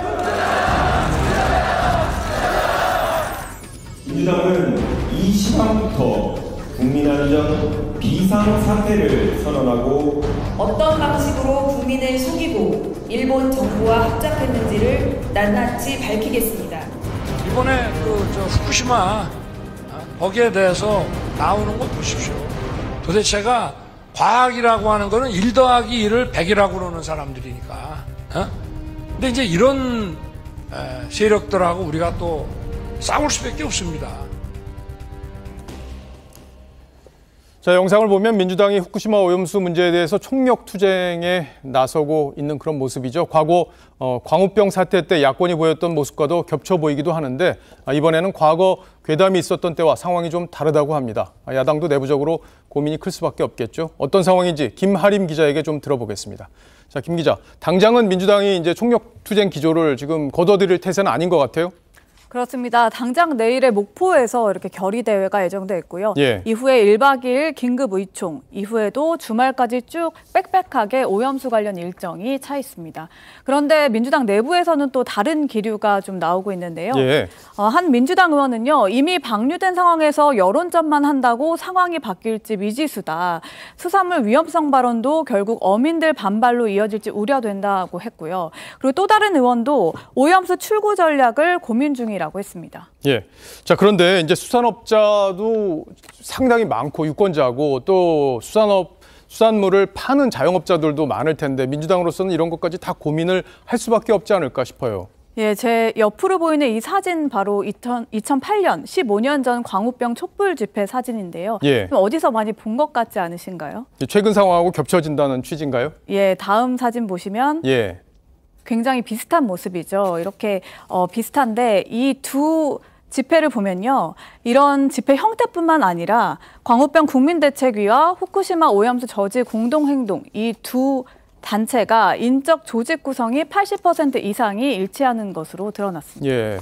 저 당시에 광우병 집회 당시에는 정말 미국산 소고기 먹으면 정말 큰일 날 것 같은 그런 분위기가 실제로 있었고, 그때 당시 정부의 이명박 정부의 지지율도 좀 많이 떨어지지 않았었습니까? 예, 그렇습니다. 그래서 이명박 대통령 때 광우병 사태로 인해서 52%였던 지지율이 21%로 이렇게 반토막이 났었고요. 예, 절반 이하네요. 예, 그렇습니다. 그리고 박근혜 대통령 때도 괴담으로 드러났지만 사드 전자파 논란이 좀 크게 일었었죠. 예. 그때도 40%에서 32%로 거의 10%포인트 가까이가 떨어졌습니다. 그런데 지금 한 4월 후쿠시마 오염수 논란이 불거진 4월부터 8월 4주차 지난주까지를 비교해보면 윤석열 대통령은 후쿠시마 오염수 관련한 영향을 크게 받지 않은 걸로 보입니다. 예, 과거하고 달라진 부분이 어떻게 정리될 수 있을까요? 먼저 학습 효과 때문이라는 분석이 있습니다. 예. 광우병과 사드 반대 집회 당시에 민주당 측에서 어떤 주장을 했는지부터 보시겠습니다. 미국산 쇠고기 안전하지 않다는 것은 세계적으로 공인된 상식입니다. 내 몸이 튀겨질 것 같아. 네, 하지만 미국산 쇠고기 수입 후에 국내 광우병 감염자 수는 없었고요. 또 전 세계로 보더라도 27년간 232명의 감염자에 불과했습니다. 27년간요? 예, 그렇습니다. 그리고 사드 전자파 같은 경우에도 환경 영향 평가 결과 인체 기준의 530분의 1로 인체에 무해한 것으로 드러나기도 했습니다. 그런데 민주당은 아직 관련해서 아무런 사과도 하지 않고 있습니다. 예. 자, 그러니까 결과적으로 보면 당시에 괴담으로 드러났다 이런 학습 효과 때문에 이번에는 국민들이 그렇게 어떤 그 오염수가 우리에게 치명적일 거다라고 주장하는 거에 대해서 공감을 하지 않는다 이런 취지로 볼 수 있겠군요. 그렇습니다. 물론 윤 대통령의 지지율이 앞선 대통령들보다 상대적으로 낮기 때문에 전통적 지지층의 이탈이 적은 것이라는 반론도 있습니다.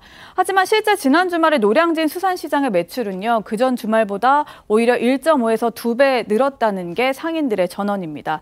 노제팬을 주장하는 야권 일각의 목소리도 안 먹히는 분위기인데요. 일본산 맥주는 물론 지난 2019년 노제팬 운동 때 타격을 입은 의류 매장들도 성업 중이라고 합니다. 예, 다른 이유들도 좀 있을까요? 예, 사실 광우병이나 사드 전자파 논란이 있었던 당시만 해도 사전 설득이나 과학적 설명이 좀 부족하다는 지적이 있었는데요. 예. 이번에는 국제기구인 IAEA의 조사 결과가 있었고요. 또 상당수의 원전 전문가들이 또 많은 설명을 하기도 했고, 또 마지막으로 광우병 전에 광우병 시위를 주동했던 사람들이 괴담 허구성을 지적하기도 했습니다.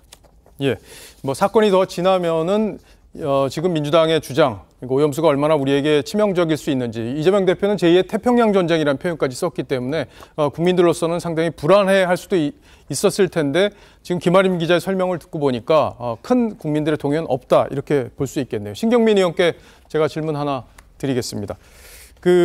민주당 내부에서 과거에 주장했던 이제 사드 문제나 이제 광우병 문제에 대해서 그게 이제 괴담으로 드러났는데 결과적으로 그 문제에 대해서는 추가적인 설명이나 해명이나 이런 것들이 없기 때문에 이번에도 지금 과학계나 또 핵 전문가들이나 이런 사람들은 대부분 이 오염수가 큰 문제가 없을 거라고 지금 판단하고 있고, 무엇보다 IAEA가 해양 생태계에 별 영향이 없을 거다 이렇게 지금 얘기하고 있지 않습니까?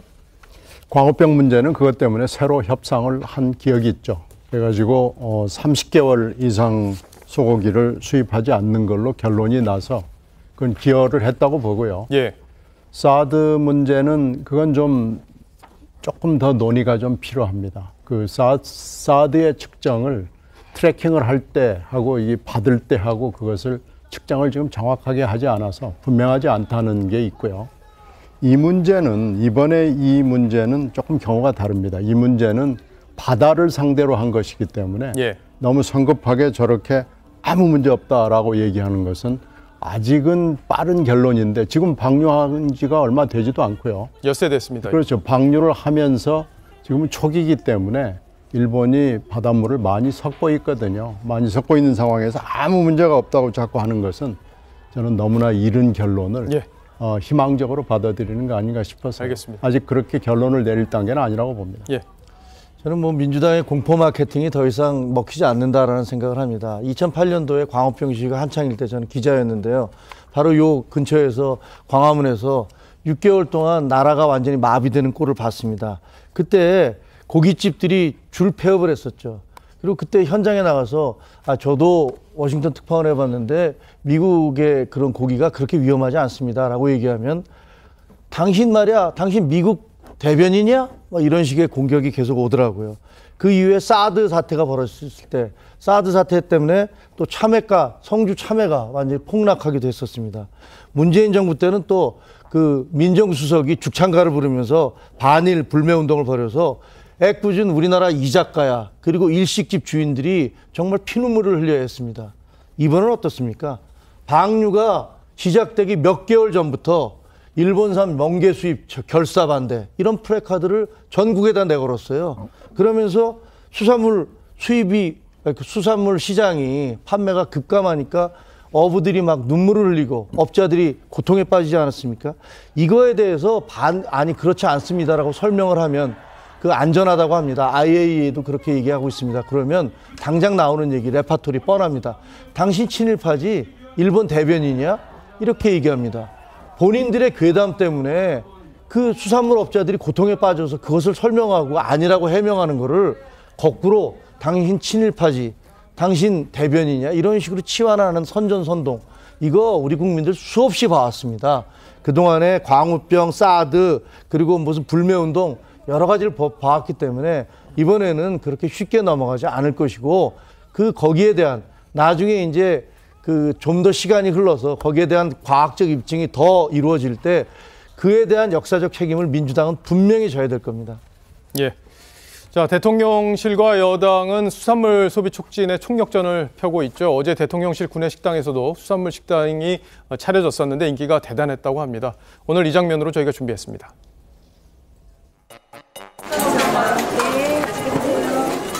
그게 먹어요.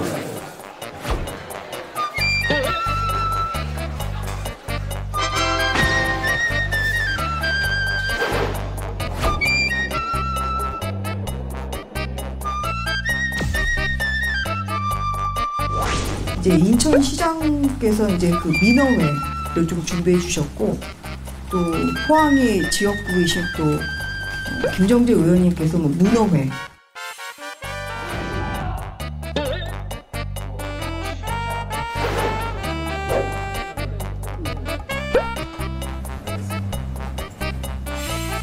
국민들 안심시키는 노래들을 우리 당에서는 이제 그만해도 된다 할 때까지.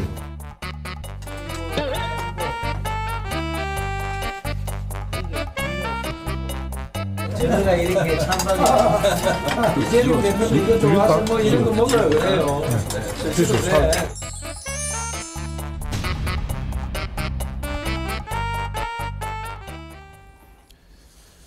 야권에서는 김민웅 촛불행동 공동대표가 지금 화면에서 보시는 것처럼 새로운 주장을 내놓았습니다. 어떤 내용인지 한번 볼까요? 어쩔 건가 직격 핵탄이다. 가장 깨끗한 동해부터 당하게 생겼다. 이렇게 쓰면서 혼슈와 홋카이도 사이, 요 사이로 후쿠시마에서 방류한 오염수가 이렇게 흘러내려와서 동해가 제일 먼저 오염된다. 이런 식의 주장을 했습니다. 뭐 과학적으로 근거가 있는지는 잘 모르겠고요. 이런 주장이 나온 것도 아마 시청자 여러분들도 처음 들으시는 거니까. 최창길 교수님. 그러니까 이게 동해가 지금 위험하다 이런 식의 주장을 지금 펴고 있는 거예요. 과학적으로 이게 근거가 있을까요? 뭐 제가 해양학자가 아니니까 잘 모르겠는데 예. 제가 아는 상식은 말이죠. 일단 뭐 이 찬반을 떠나서 방류가 옳다 그러다를 떠나서 말이죠. 일단 이 태평양을 거쳐서 올 겁니다. 아마 제가 어릴 때는 그렇게 배웠어요. 예, 이제 과학자들도 4, 5년 걸려서 돌아온다고 지금 태평양 미국 쪽의 연안을 돌았다가 이제 우리나라에 온다고 하니까 대체로 이제 이 방류가 안전하다라고 얘기하는 분들의 근거가 바로 그거거든요. 미국이 반대하지 않는다. 왜냐하면 우리나라 동해보다는 미국을 거쳐서 이렇게 오기 때문에 미국이 반대하지 않는데 왜 우리가 이렇게 반대하냐라는 걸 되는 거라서 지금 저 얘기는 김민웅 저분의 얘기는 좀 근거가 없는 것 같이 보여요. 예. 그래서 갑자기 후쿠시마에서 온 그 해류가 그 사이를 뚫고 들어와 동해를 직격한다는 얘기인데 너무 과도하게 선동적이다. 단지 이 방류 문제를 이 여야가 이렇게 소모적 공방할 관리는 아니다라고 생각하고 특히 야당이 말이죠. 과도하게 이 불안을 증폭시키는 거 분명히 있어요. 100% 이게 안전하다고 아직은 장담할 수 없는데 이 오염수 방류 문제가 그렇다고 해서 야당처럼 저렇게 완전하게 이걸 먹으면 난리가 날처럼 얘기하는 거는 아까 뭐 사드 얘기도 나왔고 광우병 2008년도 얘기도 나왔습니다만 저는 이렇게 하는 건 야당으로서 도리가 아니다. 충분하게 여러 가지 불안할 수 있는 부분을 지적하되 여권이 얘기하는 것에 대해서 우리가 어떻게 관리하고 견제할 것이냐를 얘기해야죠. 이렇게 과도하게 선동적으로 느끼게 하는 건 그리고 제가 볼 때 또 전망을 또 하나 한다면 이 점은 좀 맞았으면 좋겠는데 국민들의 아마 이 불안감, 이 오염수 방류에 대한 불안감이 이슈의 동력이 좀 떨어질 것 같아요. 제가 볼 때. 쭉 시간이 갈수록 민주당이 주장하는 이 이슈의 어떤 탄력성은 상당히 약화될 가능성이 높다라고 생각합니다. 예. 김정일 국장님. 예. 아니 김민웅 대표께서는 그 조국 수호 운동에 앞장서셨던 분이고 야권에서 상당한 영향력 있는 분으로 알려져 있잖아요. 그래서 지금 말씀하신 거 들어보면 어린애들이 나는 중력의 법칙에 상관없이 위에서 뛰어내릴 수 있어, 날아다닐 수 있어라고 생각하는 건 그건 애들의 얘기죠. 그건 꿈이고 지금 김민웅 대표대로 말씀을 하시면 지구의 자전과 공전이 바뀌어야지 저게 거꾸로 갈 수 있는 거 아닙니까? 그래서 어떻게 저렇게 비과학적인 얘기를 천연덕스럽게 저런 거를 만들어서 돌릴 수 있을까? 그게 참으로 의아스럽습니다. 예. 자, 시청자 질문이 또 들어왔는데 시청자 질문 하나 또 보고 가겠습니다. 자, 시청자 질문 들어왔습니다. 네, 멋진 땡땡님이 보내주셨네요. 중국도 삼중 수소를 많이 방류한다고 하던데 IAEA에서 각국이 방류하는 삼중 수소의 양을 발표하면 말들이 없어지지 않을까요? 하는 건데 이거 김종욱 국장님께서 좀 답변해 주실 수 있어요? 이거 사실은요. 예. 그 BBC의 기자가 그 자기 글에다 썼어요. 중국에서 각 원전에서 방류되는 그 삼중 수소의 양을 얘기를 하면서 아니 지금 중국의 서해안에 있는 제가 지금 이름을 잃어버렸는데 어느 원자력 발전소에서 나오는 삼중 수소의 양이 지금 후쿠시마에서 방류되는 양보다 6.5배가 많은데 그거는 왜 얘기 안 하냐 그러면서 만약에 지금 후쿠시마 방류수가 문제가 된다고 얘기하면 지금 프랑스 연안에 있는 무슨 발전소를 언급을 하면서 거기서 방류되는 것들은 후쿠시마에서 방류하는 것보다 1000배인가 10,000배가 더 높다. 그러면 영국에서 나오는 수산물은 다 먹을 수 없는 거 아니냐라고 BBC 기자가 아시아 주재 기자였다고 베이징 특파원도 했던 분이 그걸 올렸어요. 그런 걸 보면 저런 것도 좋은 아이디어 같네요. 저걸 쭉 보여주면. 근데 언론에서는 이미 나왔는데 아무리 말하면 뭐합니까? 안 믿는 걸. 자, 김민웅 대표의 주장이 과학적으로 이게 가능한 이야기인지 지난 2월에 오염수 방류 시뮬레이션에 참여했던 전문가 그리고 해류 전문가들에게 저희가 이야기를 한번 들어봤습니다. 제 시뮬레이션은 그렇게 나온 적 없습니다. 태평양으로 돌았다가 한 4년에서 5년 있다가 우리나라 해역으로 조금 밀고 들어오는 정도 수준. 그러니까 그쪽으로 가려면 북쪽으로 올라가야 되잖아요. 지금 오염수가 오야시오를 가로질러서 위로 올라가서 그로 오는 거는 좀 상상하기 어렵죠. 그렇게 될 가능성은 뭐 없다고 추정이 됩니다. 자기 전공인 분야만 좀 얘기를 했으면 좋겠다. 그 해양학회에서 그렇게 얘기를 하시더라고. 이게 잠깐 퍼지면서 이렇게 뭐 의혹이 불거지잖아요. 정말 그런가? 이 과학적으로 상상하기 어렵다는 이야기를 상상해서 이야기한 의도 어떤 건지 대강 짐작이 되겠습니다. 자, 다음 주제로 넘어가겠습니다. 윤석열 대통령이 오늘 모든 현장에 경찰에 저위험 권총을 보급하겠다 이렇게 밝혔습니다. 저희가 잠시 뒤에 이 저위험 권총 실물과 똑같은 모형을 스튜디오에서 보여드릴 텐데 먼저 윤 대통령의 오늘 발언부터 들어보겠습니다. 묻지마 범죄에 근본적으로 대응하기 위해 경찰 조직을 철저하게 치안 중심으로 구조 개편하고 예산 배정도 조정하겠습니다. 모든 현장 경찰에게 저위험 권총을 보급하고 흉기 대응 장비를 신규 지급할 것입니다. 아무래도 이상 동기 범죄가 극성을 부리고 있고 또 경찰의 대응이 좀 미흡하다 이런 지적이 있기 때문에 살상용 권총보다는 조금 위험도가 떨어지는 권총을 보급하겠다 이런 걸로 이해를 할 수 있을 텐데 서주민 기자가 지금 모형 권총이죠, 그게. 그렇습니다. 모형. 놀라실까봐 진짜 모형 권총이고요. 예. 근데 이 저위험 권총과 이제 똑같이 제작된 겁니다. 예, 지금 그게 플라스틱으로 되어 있는 거죠? 예, 그렇습니다. 한번 들어보시겠습니까? 예, 무게가 제법 되네요, 무게는. 제법 되지만 그 예. 실제 권총보다는 한 30% 정도밖에 안 됩니다. 그러니까 상당히 가벼운 수준이죠. 그렇군요. 이 특징이 어떻게 되는 거예요? 예, 지금 이 총에서 사용할 수 있는 이 저위험 권총에서 사용할 수 있는 총탄들이 나와 있는데요. 예. 그러니까 이 저살상탄을 이 안에 넣으면 위험도가 좀 떨어지는 겁니다. 다만 이런 9mm 보통탄이라든지 공포탄이라든지 그런 것들 다 사용은 가능한 권총입니다. 예, 그렇다면은 이 저살상탄이라면은 인체에 직격탄을 주지 않는 수준에서 제압을 가능하게 한다 이렇게 볼 수 있는 그렇습니다. 건가요? 말 그대로 위험도가 좀 떨어지는 거죠. 그러니까 예. 일반 저희가 이제 38mm 리볼버 권총이라고 하잖아요. 그 경찰분들이 많이 사용하시는 그 권총 같은 경우에는 이제 몸에 쐈을 때 한 50cm 정도 뚫고 지나갈 수가 있다고 합니다. 근데 이제 관통이 가능한데 그렇습니다. 이 예. 저살상탄 같은 경우에는 그거의 한 10% 정도밖에 안 되는 수준. 그러니까 5cm 정도가 이제 뚫고 들어갈 수 있다고 하는 거죠. 그러니까 관통은 안 되는 수준이라는 겁니다. 그리고 뼈에 맞았을 때도 뼈가 부러지지는 않는 수준. 그러니까 제압만 가능하고 살상의 위험도는 조금 떨어지는 그런 예. 총이라고 보시면 됩니다. 그러니까 기존에 테이저건이라고 해서 왜 땅 쏘면 이렇게 맞습니다. 부들부들 떨면서 쓰러지는 맞습니다. 그것보다는 이게 어쨌든 제압 효과가 크다 이렇게 볼 수 있겠어요. 테이저건 같은 경우에는 이 정도 위치가 돼야 이제 쏠 수가 있는데 예. 이 권총 같은 선이 경우는 연결이 되니까. 그렇습니다. 다만 이 권총 같은 경우는 조금 거리가 멀어지더라도 이제 제압할 수 있다는 특징이 있는 겁니다. 예. 자, 이 총은 이제 나중에 또 다시 반납해야 되니까 잘 가지고 계시고요. 예. 김광삼 변호사님. 네. 어쨌든 지금 정부에서는 고민이 많은 것 같아요. 뭐 이게 새로 제작이 돼서 아직까지는 경찰에 보급은 안 됐는데 이제 이게 총알이나 이런 부분들이 아직 제작이 덜 됐다고 하던데 되는 대로 지금 보급이 된다고 하는데 아무래도 이상동기 범죄들이나 흉악범들 제압하는 데는 좀 효율적이겠다 이렇게 예상을 해볼 수 있을까요? 사실 이제 경찰이 가지고 있는 것이 이제 테이저건하고 380 리볼버 권총이거든요. 예. 그래서 사실 이제 이 권총은 굉장히 살상용이에요. 그래서 경우에 따라서는 뭐 장기에 맞고 그러면 사망 확률이 크거든요. 근데 예. 항상 문제가 되는 게 뭐냐면 실질적으로 이제 정당 행위래요. 이제 경찰관이 자기 직무 집행을 하는 걸 이제 정당 행위라고 하거든요. 그럼 정당 행위에 의해서 권총을 발사했음에도 불구하고 만에 하나 뭐 사망자가 나타날지 과도한 상해를 입게 되면 예. 소송을 거르는 경우가 많이 있고 우리 법원은 굉장히 소극적이에요. 네. 그래서 손해배상 인정하는 경우가 많이 있어요. 그래서 이번에는 좀 저위험의 어떤 권총으로 한 게 아닌가 싶습니다. 예. 저희가 총기를 제작하는 방위산업체에 직접 전화를 해봤는데 어떻게 설명하는지 한번 들어보시죠.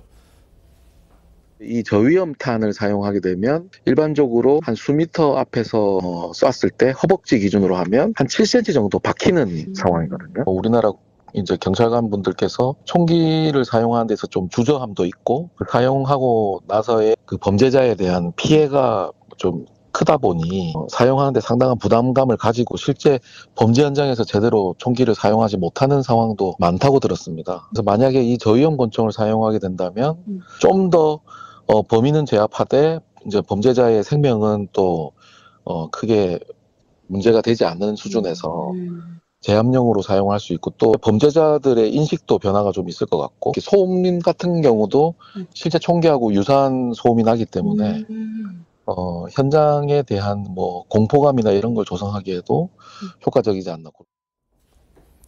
예, 이번 소식도 여기까지 정리를 하겠습니다.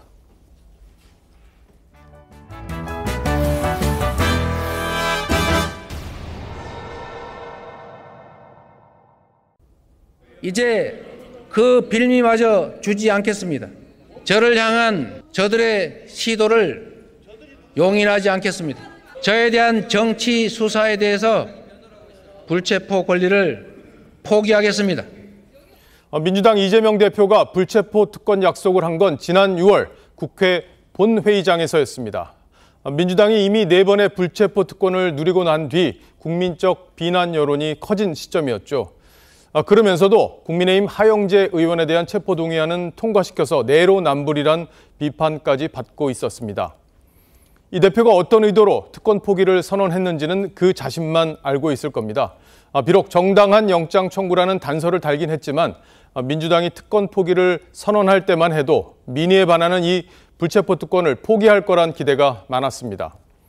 하지만 그 약속이 또 한여름밤의 꿈처럼 사그러들고 있습니다. 저는 아주 당당하게 저는 부결표를 던질 거거든요. 이런 의원이 저 한 사람만일까요? 투표를 거부하면 됩니다. 투표 시작하면 민주당 의원들은 일제히 빠져나오면 되는 겁니다. 민주당이 똘똘 뭉쳐서 저는 부결시켜야 된다 이렇게 생각합니다. 의원님 부결시켜야 된다. 당연하죠. 대국민 약속까지 이렇게 손바닥 뒤집듯 뒤집으려는 이유가 무엇일까요? 이화영 전 부지사가 쌍방울의 대북 송금 사실을 이 대표에게 보고했다고 진술하면서 이 대표의 혐의가 짙어진 게 결정적 이유라는 평가가 많습니다. 제1야당 대표가 앞장서서 약속을 깬다면 민주당은 민심의 회초리를 피해갈 수 없을 겁니다. 총선은 이제 7개월밖에 남지 않았습니다. 오늘 앵커의 한마디는 특권 포기 약속, 한여름밤의 꿈 되나 였습니다. 박종훈의 정치다. 내일도 더 알차게 준비하겠습니다. 고맙습니다.